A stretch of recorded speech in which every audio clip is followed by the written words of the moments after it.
Para lograr este efecto, primero exportaremos el fotograma deseado. Para ello, ubicamos el cabezal de reproducción en el fotograma exacto de nuestro video y hacemos clic en el icono de exportar fotograma. En la ventana de exportación, configuramos los parámetros como se muestra y activamos esta casilla para que la imagen se importe automáticamente al proyecto. Si lo desean, pueden añadir una capa de color mate. Luego de arrastrar la imagen a la línea de tiempo, la recortamos con la herramienta curva a mano alzada.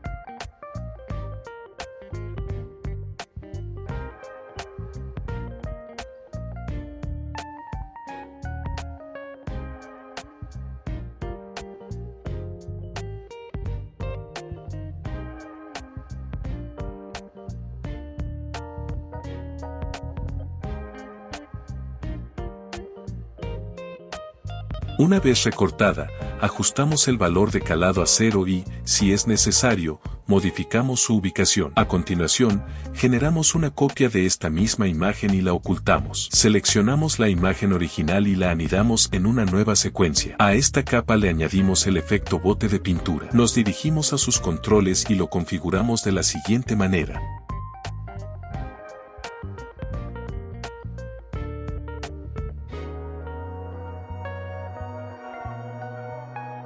El siguiente efecto que aplicaremos será desplazamiento turbulento. Accedemos a sus controles y lo configuramos como se muestra en pantalla.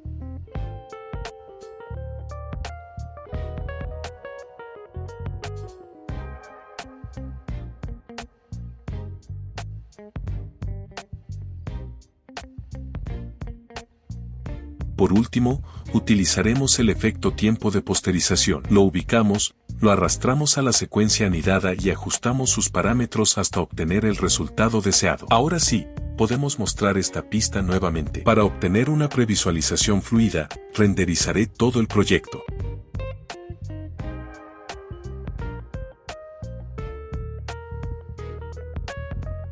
Eso sería todo. Veamos el resultado final.